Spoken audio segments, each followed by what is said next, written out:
travail, c'est la santé, dit le dicton populaire. Sauf qu'on sait depuis longtemps que le travail peut aussi abîmer.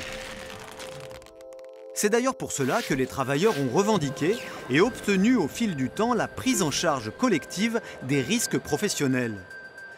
Ainsi, les accidents du travail et les maladies professionnelles sont rattachés à la branche maladie de la Sécu.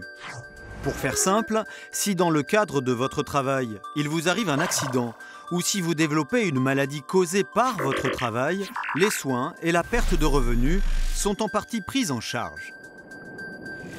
Le 9 décembre 2020, les syndicats de salariés et d'employeurs ont signé un accord qui fait franchir une nouvelle étape à la politique française de santé au travail. L'esprit de cet accord national interprofessionnel est de conjuguer culture de la réparation et culture de la prévention. Bien sûr, la prévention existe déjà, mais il s'agit d'aller vraiment plus loin. Ainsi, plutôt que de simplement réparer et compenser, quand un accident ou une maladie arrive, il s'agit d'anticiper et de prévenir les risques professionnels.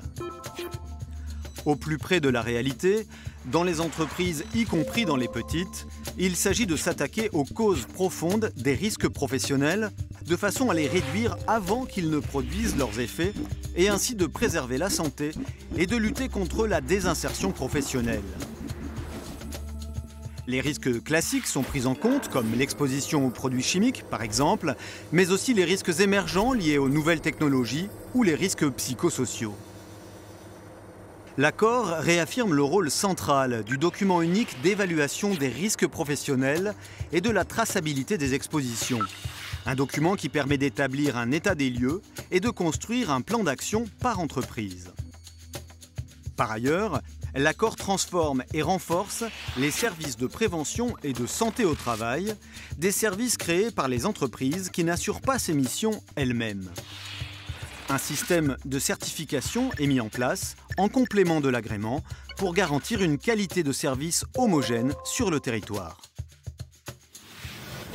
Pour FO, parce qu'il réaffirme la responsabilité de l'employeur et son obligation de mettre en œuvre une politique de prévention, et parce qu'il mobilise le dialogue social concret au sein des branches professionnelles et des entreprises, cet accord va dans le bon sens. Mais FO sera attentive aux conditions de son application. Des moyens suffisants et à la hauteur des ambitions devront être mis en œuvre. De même, si l'accord réaffirme le rôle des médecins du travail, il ne dit rien des moyens à déployer pour remédier à leur pénurie. Tout comme il ne répond pas à la revendication de FO quant au rétablissement des CHSCT. Enfin, FO sera attentive à ce que la prévention continue de relever d'une logique collective et ne glisse pas insidieusement vers une logique individuelle. En cela, FO est fidèle à sa défense de la sécurité sociale, aujourd'hui fragilisée entre étatisation rampante et marchandisation. Il nous appartient en effet de préserver ensemble notre plus grande conquête sociale, celle qui libère les travailleurs des incertitudes du lendemain et des aléas de la vie, selon les principes fondateurs de l'égalité d'accès et de la solidarité.